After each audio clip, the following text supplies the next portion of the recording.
कहानी है एक ऐसे शहर की जहाँ पर राजा और रानी दोनों ही पीकॉक हैं, यानी मोर हैं। यहाँ के लोग काफी खुशी खुशी रहते थे और आज जश्न के दिन पर इन लोगों ने क्रैकर्स बनाए थे जिन्हें जलाकर वो अपनी खुशी दिखा रहे थे। सभी लोग तो इन क्रैकर्स को जलाकर खुशी महसूस करते थे, लेकिन राजा और रानी का बेटा जिसका नाम शन है, उसने इन क्रैकर्स का बुरा इस्तेमाल शुरू कर दिया था। राजा रानी उसे अपने ये बुरे काम बंद करने को भी कहते हैं, लेकिन शन जब नहीं मानता तो अब उसके पेरेंट्स यानी राजा रानी बुलाते हैं एक ऐसे इंसान को जो कि फ्यूचर देख सकता है। वो फ्यूचर में देखकर बताता है कि अगर शन ने ये बुरे काम बंद ना किए तो उन्हें एक बहुत बड़ा वॉरियर आकर मार देगा जो दिखने में सफेद और काले रंग का होगा। ये सुन शन भी काफी गुस्से में आ गया था। उसे पता था कि व्हाइट और ब्लैक कलर के सिर्फ पांडास ही होते हैं। उसने अपने शहर के सारे ही पांडास को खत्म करवा दिया था, लेकिन ये अच्छी बात नहीं थी। इसीलिए शन के पेरेंट्स यानी राजा और रानी इसकी सजा में उसे शहर से बाहर भेज देते हैं। शन गुस्से में अपने पेरेंट्स को कहकर जाता है, मैं अपना बदला लेने जरूर आऊंगा, देखिएगा आप लोग। और दिखाया जाता है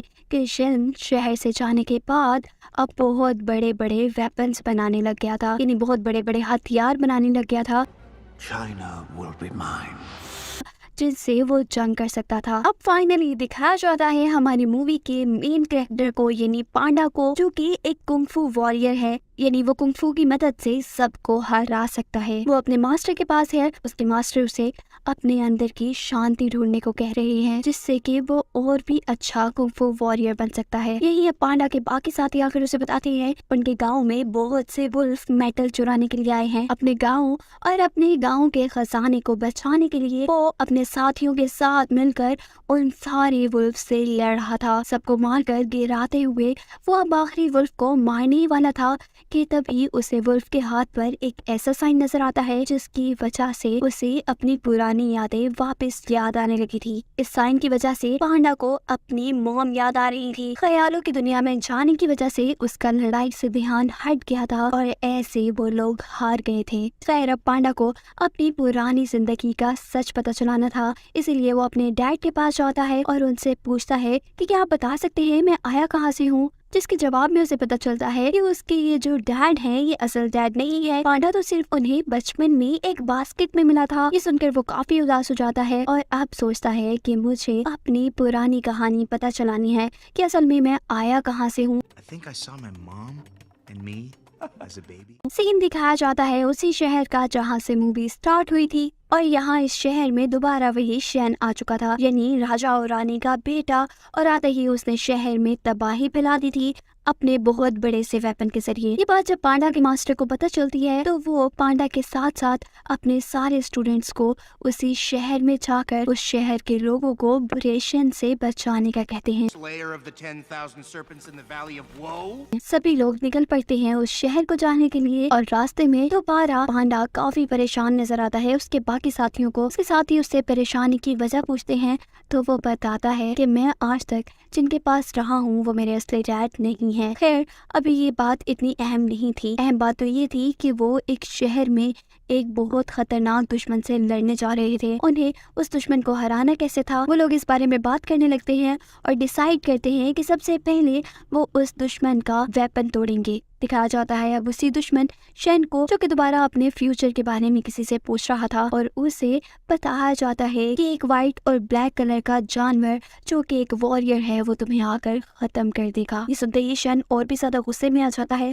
और कहता है बकवास, मैंने ऐसी सारी क्रिएचर्स को मार दिया है, अब कोई भी ब्लैक और व्हाइट कलर का जानवर यहाँ पर नहीं बचा, कोई मुझे नहीं मार सकता। जबकि वो ये नहीं जानता था कि ऐसी क्रिएचर उसके शहर में तो नहीं थी लेकिन दूसरे शहर से उसके शहर में आ चुकी थी। वो सारे के सारे लोग ड्रैगन सूट के अंदर छुपते छुपाते पहुंच जाते हैं एक जेल के अंदर जहाँ रास्ते में आने वाले हर फौजी को उन्होंने मार गिराया था। जेल में वो लोग दो और कुंफू वॉरियर्स से मिलते हैं। पांडा और उसके सारे साथी इन वॉरियर्स से मदद लेना चाहते थे पर वो दोनों वॉरियर इनकार कर चुके थे ये कहकर कि हम लोग जितने भी ताकतवर हो जाएं हमारा दुश्मन शन हमसे ज्यादा ताकतवर है। शन के लोगों को भी ये खबर मिल जाती है कि यहाँ कोई शन को मारने के लिए आया है। वो लोग अब जेल में उन्हें पकड़ने के लिए आ गए रहे थे, लेकिन पांडा तो पांडा था, वो सबको बहुत मारता है और एक वुल्फ का पीछा करते करते वो आ जाता है एक ऐसी जगह पर जहाँ बहुत सारे वुल्फ्स की फौज थी। ये फौज असल में शेन की ही थी। इतने सारे लोगों से लड़ना उनके लिए मुमकिन नहीं था। होशियारी इसी बात में थी कि वो सारे अपने आप को इन लोगों के हवाले कर दें और ऐसे अब उन लोगों को ले आया जाता है उनके दुश्मन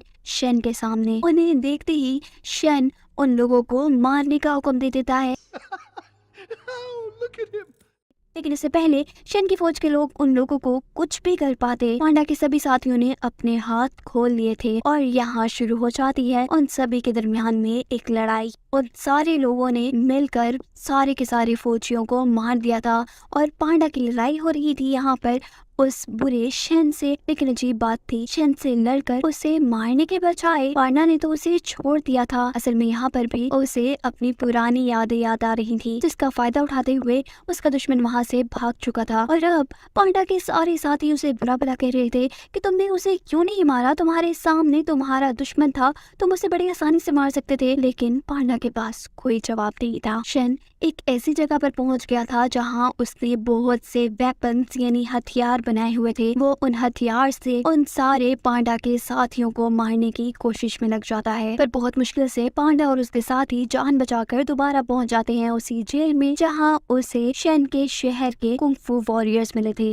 इस जगह पांडा अपने साथियों को बताता है कि मैं शेन से इस वजह से नहीं लड़ पाया क्योंकि उसे देखकर मुझे पुरानी यादें वापस याद आने लगती हैं। मुझे लगता है कि शायद उससे जुड़ी कुछ बातें ऐसी हैं जो मैंने अपनी पुरानी जिंदगी में देखी है। पांडा की ये बातें सुनने के बाद उसके साथी उसे कहते हैं चलो ठीक है, अब तुम यहीं पर रुको और शेन से लड़ने के लिए हम बाकी सारे लोग जाते हैं। यहाँ शेन अपनी बिल्डिंग में अपने वेपन्स की तादाद बढ़ाता ही जा रहा था और तभी पांडा, जिसने कभी किसी की बात नहीं मानी थी, वो भी आ चुका था शेन से लड़ने के लिए। दोनों में लड़ाई शुरू हो जाती है। लड़ाई करते करते पांडा एक ऐसी जगह पर आ गया था जहाँ से गिरने पर वो आग में गिर कर मर जाता, लेकिन वो हार नहीं मानता और वो होशियारी दिखाते हुए फौरन रस्सियों के जरिए ऊपर की तरफ आ जाता है। वो अब था दोबारा शेन के सामने जहाँ शेन उससे कहता है कि तुम तो बहुत बदकिस्मत हो पांडा, तुम्हारे तो माँ बाप भी तुम्हें छोड़ गए थे। ये बात सुनते ही पांडा को लग रहा था कि शायद शेन उसकी जिंदगी के बारे में कुछ जानता है। वो शेन से कहता है कि तुम बताओ तुम क्या जानते हो, लेकिन वो कुछ नहीं बोलता। उसका तो सिर्फ प्लान था पांडा को बातों में लगाने का और बातों में लगाकर उसने पांडा पर एक बहुत बुरा हमला किया था। वो बहुत ज्यादा जख्मी होकर नहर में गिर चुका था। यहाँ पर पांडा की मदद करती है शेन की साथी जो हमेशा उसे फ्यूचर बताया करती थी। पांडा जब होश में आता है तो उसे पूछता है कि आप मेरी मदद क्यों कर रही हैं? ये कौन सी जगह है? और वो पांडा को बताती है कि यही तुम्हारा बचपन का घर है जहाँ तुम अपने पेरेंट्स के साथ रहते थे।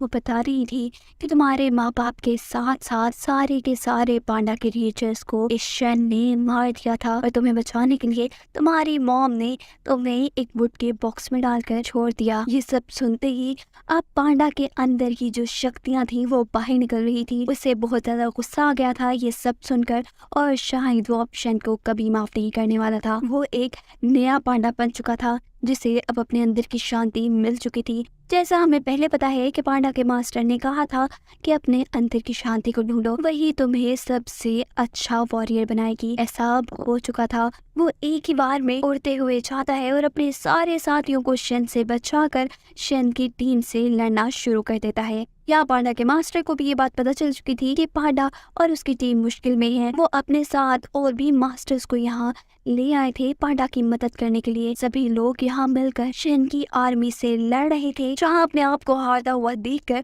शेन उन सब पर एक हमला करता है उन पटाखों से जिनका इस्तेमाल लोग खुशियाँ मनाने के लिए करते थे। ये हमला लगने वाला था पांडा को, लेकिन पांडा अगर मर जाता तो बाकी सब कौन संभालता। ऐसे में पांडा के साथ ही टाइग्रस वो सारा हमला अपने ऊपर ले लेती है। जीती पांडा और भी ज्यादा गुस्से में आ जाता है। उसके अंदर की शांति ने उसे वो सब चीजें भी सिखा दी थी जो सिर्फ एक मास्टर को आया करती थी। वो पानी पर खड़ा होकर लड़ने की कोशिश ही कर रहा था कि तभी शेन उस पर एक और हमला करता है, लेकिन इस बार तो पांडा बहुत ताकतवर था।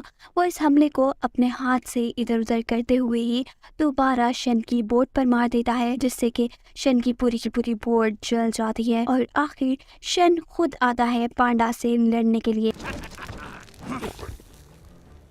जहाँ दो महान वॉरियर्स के दरमियान में जबरदस्त किस्म की लड़ाई दिखाई जा रही थी, जिसमें शन अपने बरों में से नाइफ निकाल कर पांडा पर अटैक कर रहा था, लेकिन इन सारी नाइफ्स को पांडा ने एक लकड़ी पर ले लिया था। शन अब अपने बड़े से वेपन के जरिए पांडा से लड़ रहा था, लेकिन उसकी बदकिस्मती कि उसका ये लड़ना उसी के ऊपर भारी पड़ गया था। उसके इसी वेपन की वजह से उसकी बोट का एक टुकड़ा टूटकर उसी को लग जाता है और आखिर वो मर जाता है। पांडा अब जीत चुका था। सभी लोग बहुत खुश थे, उस शहर के लोग भी जिस शहर को पांडा ने बचाया था। पांडा के मास्टर यहाँ उसे शाबाशी देते हैं, ये कहते हुए कि तुमने अपने अंदर की शांति को बहुत जल्दी ढूंढ लिया है, मुझे इसे ढूंढते हुए सालों लग गए थे। इस सब के बाद पांडा वापस अपने शहर आ जाता है, अपने उस डैड के पास जिसने पूरी जिंदगी उसे पाला था। अपने डैड को खुशी से बताता है कि मैं जान गया हूँ आखिर मैं आपके पास कैसे आया, लेकिन जो भी था आप ही मेरे असली डैड हैं, मैं आपसे बहुत प्यार करता हूँ। ये सुनकर उसके डैड भी खुश हो जाते हैं। वो दोनों एक दूसरे को गले लगाते हैं